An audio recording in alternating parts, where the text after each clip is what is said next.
Hello dear students, इसके पहले आप लोगों को प्रश्नावली 2.1 का क्वेश्चन नंबर 5 तक सॉल्व करा दिया गया था। तो उम्मीद है सारे बच्चों ने सॉल्व कर लिया होगा। आज के इस वीडियो में हम प्रश्नावली 2.1 के क्वेश्चन नंबर 6 से डिस्कशन करना स्टार्ट कर रहे हैं। तो क्वेश्चन नंबर 6 है, एक चूड़ी का मूल्य 2 सही 1/2 रुपया है। ऐसे ही 100 चूड़ियों का मूल्य क्या होगा। फिर से रिपीट कर रहे हैं क्वेश्चन। देखिए, ये एकिक नियम का क्वेश्चन है।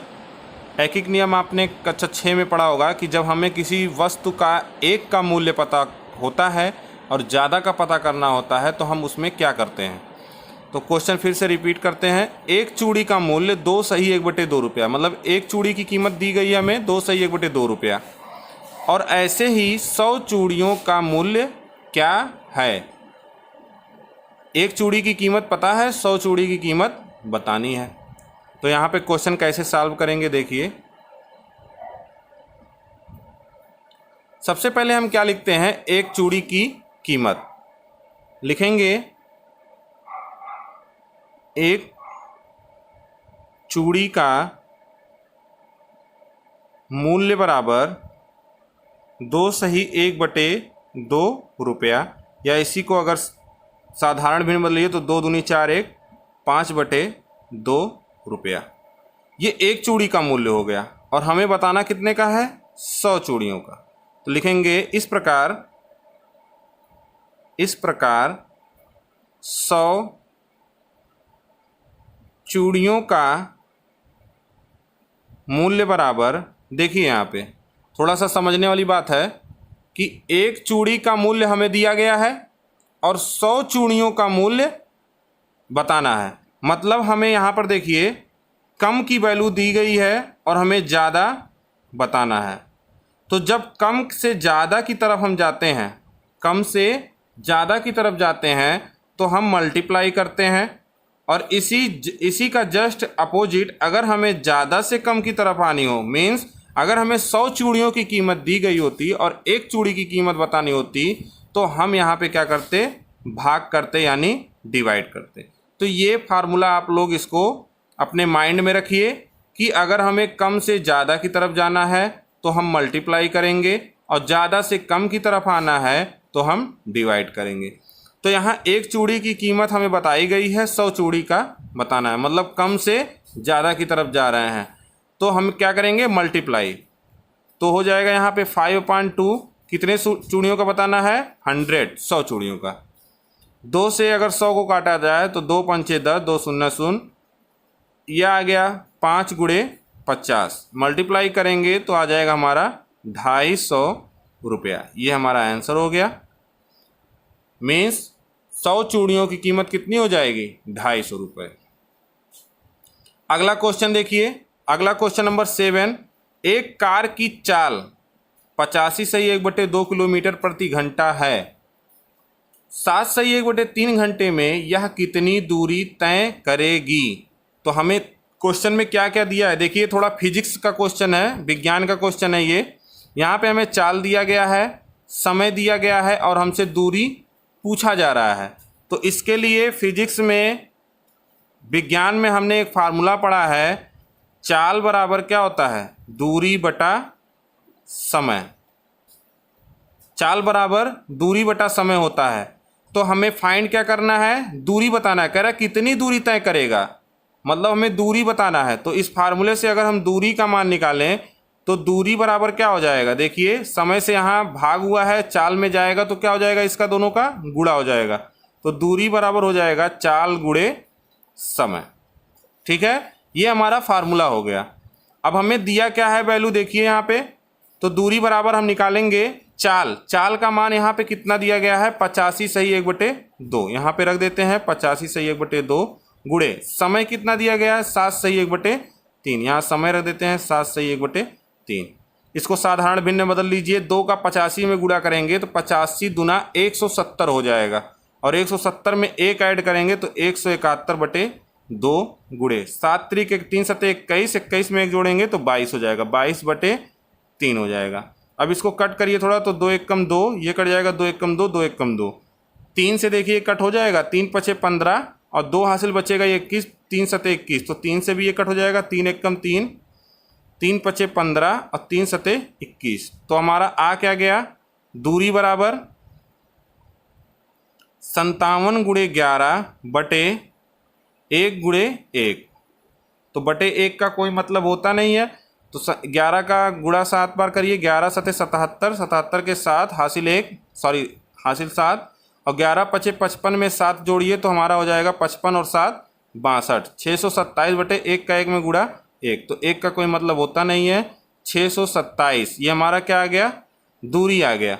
तो देखिए यहाँ पे चाल जो दिया गया था ये किलोमीटर प्रति घंटा में दिया गया है, मतलब इसमें जो हमारी दूरी का आंसर होगा मात्रक वो किस में होगा, किलोमीटर में होगा।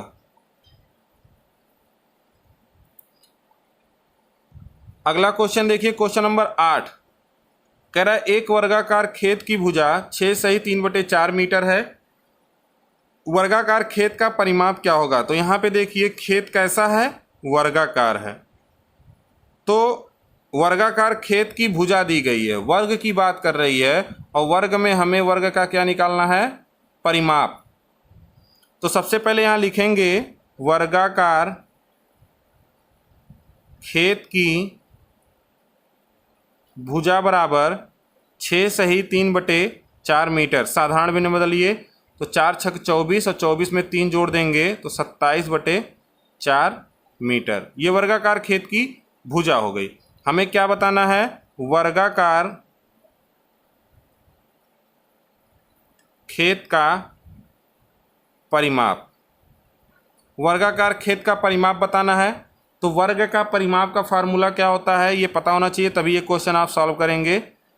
वर्ग का परिमाप होता है भुजा गुणे 4, भुजा गुणे 4 से हम वर्गाकार खेत का परिमाप फाइंड कर लेंगे। तो यहाँ भुजा हमारी कितनी है, 27/4 इंटू 4, तो 4 से 4 कट हो जाएगा, हमारा कितना आ जाएगा आंसर, 27। 27 क्या, चूंकि इसकी भुजा किस में दी गई है, मीटर में। देखिए यहाँ पे कह रहा है वर्गाकार खेत की भुजा 6 से 3/4 मीटर है, तो जो इसका परिमाप होगा वो भी किस में होगा, मीटर में। अगला क्वेश्चन यहाँ पे देखते हैं, क्वेश्चन नंबर 9 कह रहा है एक वर्ग खेत की भुजा 5 सही 3/4 मीटर है, इसका क्षेत्रफल क्या है। मतलब इसके पहले वाले क्वेश्चन में हमें वर्गाकार खेत की भुजा दी गई थी और उसका परिमाप पूछा था, यहाँ पे वर्ग खेत की भुजा दी गई है और उसका क्षेत्रफल पूछ रहा है। तो इसको कैसे निकालेंगे, सेम उसी तरह लगेगा, बस परिमाप की जगह पे क्षेत्रफल का फार्मूला यहाँ पे लगाएंगे। तो वर्ग खेत की भुजा बराबर 5 सही 3/4 मीटर, साधारण भिन्न में बदलिए तो 4 पंचे 20 3, 23/4 मीटर, 23/4 मीटर हो गया वर्ग खेत की भुजा। इसका क्या बताना है, क्षेत्रफल। तो लिखेंगे क्षेत्रफल बराबर, क्षेत्रफल का फार्मूला होता है भुजा गुणे भुजा। तो भुजा का मान क्या निकाल दिए, 23/4 गुणे 23/4। इसको जब गुणा करेंगे तो 23 का 23 में जब गुणा करेंगे लिख के आप लोग तो 529 हो जाएगा, और 4 का 4 में गुणा हो जाएगा, 4 चौक 16। अब यहाँ पे ये साधारण भिन्न में है, चूँकि जब भी ये याद रखिए, जब भी क्वेश्चन में हमें मिश्रित भिन्न में अगर क्वेश्चन दिया गया है तो हम कोशिश करेंगे कि जो हमारा आंसर आ रहा है अगर वो पूर्ण रूप से नहीं कट रहा है तो हम भी उसका आंसर मिश्रित भिन्न में ही देंगे। तो यहाँ पे ये आ गया 529/16। क्षेत्रफल दोस्तों, क्षेत्रफल का जो मात्रक होता है वो मीटर स्क्वायर होता है अगर मीटर में भुजा दी गई है तो, और अगर सेंटीमीटर में भुजा दी रहेगी तो सेंटीमीटर स्क्वायर हो जाएगा। तो अभी ये जो दिया गया है ये हमारा साधारण भिन्न में है, इसको हम मिश्रित भिन्न में बदलेंगे। तो इसके लिए यहाँ पे देखिए हम 529 में 16 से डिवाइड करते हैं, तो 16 का पहाड़ा पढ़िए, 52 से कम आए, 16 तियाँ 48, ये 4 हो जाएगा, फिर 16 तियाँ 48, आपका शेषफल जो बचा वो 1 बचा। तो भागफल हमेशा पूर्णांक के रूप में लिखा जाता है। 33 सही, जो शेषफल होता है उसको अंश में लिखते हैं, और जो जिससे हम भाग करते हैं उसका हर होता है। तो हमारा आंसर आ गया 33 सही 1/16 मीटर स्क्वायर। अगला क्वेश्चन देखिए।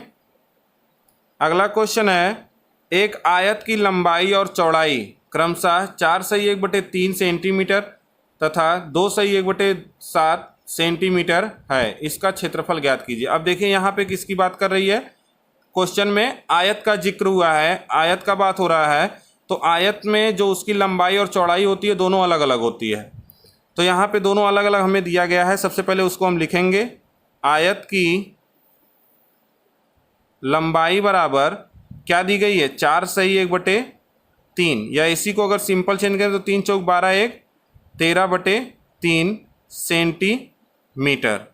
और आयत की चौड़ाई क्या हो जाएगी, दी गई है आयत की चौड़ाई 2 सही 1/7, 2 सही 1/7, या इसी को साधारण बदलिए 7 दूनी 14 और 1 15/7 सेंटीमीटर। इसके बाद हमें क्या पूछ रहा है, इसका क्षेत्रफल ज्ञात कीजिए। तो इसका मतलब किसका, आयत का। आयत का क्षेत्रफल बराबर, आयत का क्षेत्रफल क्या होता है, लंबाई गुणे चौड़ाई। तो यहाँ पे आयत का क्षेत्रफल बराबर लंबाई का मान रखेंगे, लंबाई हमारा 13/3 है, और गुणे चौड़ाई का मान रखेंगे 15/7। तो देखिए यहाँ 3 से 15 कट जाएगा, 3 1 कम 3, 3 पचे 15। यहाँ पर 13 में 5 का गुणा करिए तो 13 पचे 65 बटे कितना हो गया 7, 65/7। अभी मैंने बताया था कि अगर क्षेत्रफल निकाल रहे हैं तो उसका मात्रक कैसे लिखते हैं। अगर मीटर में भुजा दी गई है तो मीटर स्क्वायर, जैसा कि ऊपर वाले क्वेश्चन में हुआ था। बट यहाँ पे सेंटीमीटर में भुजा दी गई है, लंबाई और चौड़ाई किस में है, सेंटीमीटर में है, तो इसका मात्रक हो जाएगा सेंटीमीटर का स्क्वायर। चूँकि देखिए यहाँ भी इसकी लंबाई चौड़ाई मिश्रित भिन्न में ही दी गई थी, तो ये जो 65/7 हमारा आया है इसको भी हम मिश्रित भिन्न में ही बदलेंगे। तो 65 में हम 7 से भाग कर दें, 7 का पहाड़ा पड़िए 65 से कम आए, 7 8 56, 7 9 63, तो 7 9 63 हो गया। शेषफल हमारा आ गया 2, तो इसको लिखेंगे 9 सही 2/7 सेंटीमीटर स्क्वायर। ये हमारा आयत का क्षेत्रफल आ गया। अगला क्वेश्चन है क्वेश्चन नंबर 11। करा एक कक्षा के 2/5 विद्यार्थियों ने जीव विज्ञान लिया तथा बचे हुए ने गणित लिया। यदि कक्षा में 65 विद्यार्थी हैं तो कितने विद्यार्थियों ने गणित लिया। अब इसको थोड़ा सा क्वेश्चन देखिए फिर से। इसमें क्लास में टोटल विद्यार्थी कितने हैं, 65 हैं। टोटल विद्यार्थियों की संख्या, कुल विद्यार्थियों की संख्या कितनी है, 65। यहाँ पे हम लिखते जाएंगे सॉल्यूशन में, कुल विद्यार्थियों की संख्या बराबर 65। तो 65 में से 65 का 2/5 विद्यार्थियों ने जीव विज्ञान ले लिया और बचे विद्यार्थी ने गणित ले लिया है। तो 2/5 विद्यार्थियों ने जो जीव विज्ञान लिया है वो कितने में से लिया है, 65 में से। 65 विद्यार्थी थे, 65 में से 2/5 ने जीव विज्ञान ले लिया। तो जीव विज्ञान लेने वाले विद्यार्थियों की संख्या क्या हो जाएगी, देखिए जीव विज्ञान की संख्या क्या हो जाएगी, 2/5 गुणे 65। इसको कट करिए, ये हो जाएगा 13। 13 का 2 में गुणा करिए, 13 दूनी 26 विद्यार्थी। मतलब 26 विद्यार्थी ऐसे हैं जिन्होंने जीव विज्ञान लिया है, जीव विज्ञान। तो 65 में से 26 विद्यार्थी ने जीव विज्ञान ले लिया, और यहाँ पे कह रहा था क्वेश्चन में कि बचे हुए ने गणित ले लिया। तो बचा हुआ कैसे निकालेंगे, 65 में से हम जीव विज्ञान वाले बच्चों को क्या करेंगे, माइनस कर देंगे। तो यहाँ पे लिखेंगे गणित के बच्चे कितने हो जाएंगे, देखिए 65 माइनस 26। तो 15 में से 6 निकालिए 9, और यहाँ से हासिल लिया गया था तो 5 बचा, 5 में से 2 निकालिए 3। मतलब 39 विद्यार्थी ऐसे होंगे जो हमारे गणित से पढ़ेंगे। ये हमारा आंसर हो गया। नेक्स्ट क्वेश्चन यहाँ पे डिस्कस करते हैं हम लोग, क्वेश्चन नंबर 12। क्वेश्चन नंबर 12 कह रहा है एक कार 1 घंटे में 2 सही 2/5 लीटर पेट्रोल का प्रयोग करती है, तो 4 सही 1/3 घंटे में कार कितने लीटर पेट्रोल का प्रयोग करेगी। तो फिर वही हो गया, यहाँ पे क्वेश्चन हमारा आ गया एक एक नियम के द्वारा जो लगाते हैं उस क्वेश्चन की बात हो रही है यहाँ पे। तो क्वेश्चन में क्या है, कार द्वारा 1 घंटे में प्रयोग किया गया पेट्रोल कितना है। 1 घंटे में कितना पेट्रोल, 2 सही 2/5। इसको साधारण भिन्न में बदलिए, 5 दूनी 10 2 12/5। 12/5 लीटर पेट्रोल कार द्वारा 1 घंटे में प्रयोग किया जा रहा है।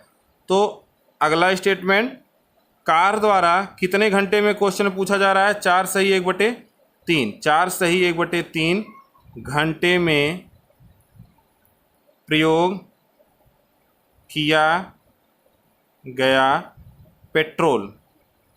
तो हमें अभी मैंने बताया था फर्स्ट क्वेश्चन में कि जब कम से ज़्यादा की तरफ जाते हैं तो हम क्या करते हैं, मल्टीप्लाई करते हैं। तो यहाँ पे भी मल्टीप्लाई होगा, 12/5 गुणे 4 सही 1/3। 12/5 गुणे 3 चौक 12 1 13/3। 3 से 12 को कट कर देंगे, 4 बार कट हो जाएगा। तो ऊपर आ गया हमारा 4 गुणे 13/5। 13 चौका 52/5 लीटर। 52/5 लीटर। तो फिर यहाँ पे इसको अगर मिश्रित भी में बदलना है तो 52 में हम 5 से भाग कर देते हैं, 5 एकम 5 कट गया, शेषफल हमारा कितना आ गया 2। तो इसको हम क्या लिखेंगे,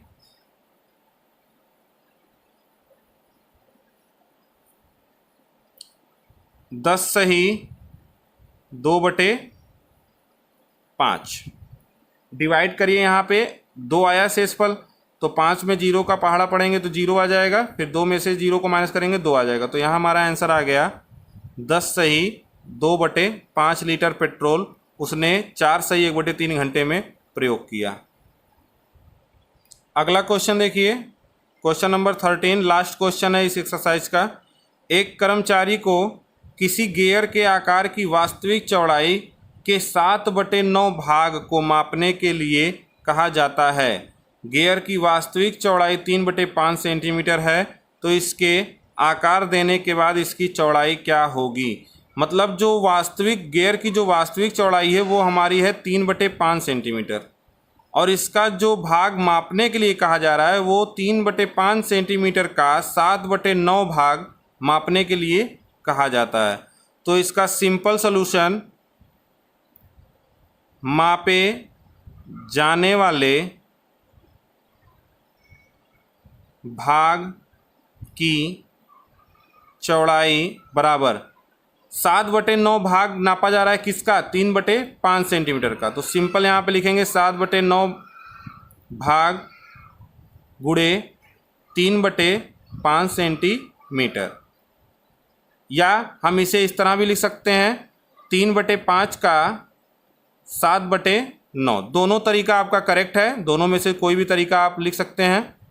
का मतलब होता है गुणा, तो 3/5 गुणे 7/9 कट कर देते हैं, 3 त्रिक का 9, तो कितना आ गया ये 7/22। 7/22 क्या वास्तविक चौड़ाई इसकी क्या थी 3/5 सेंटीमीटर, और 7/9 भाग इसका मापने के लिए कहा गया। तो इसका मतलब 3/5 सेंटीमीटर में से उसने 7/22 सेंटीमीटर भाग क्या किया, माप लिया है। तो ये आपका आंसर हो गया। इस क्वेश्चन के बाद ये एक्सरसाइज आपका ख़त्म हो रहा है। इस एक्सरसाइज को पूरे तरीके से आप अच्छे से सॉल्व कर लीजिएगा, समझ लीजिएगा। नेक्स्ट एक्सरसाइज आपका अगले वीडियो में बताया जाएगा।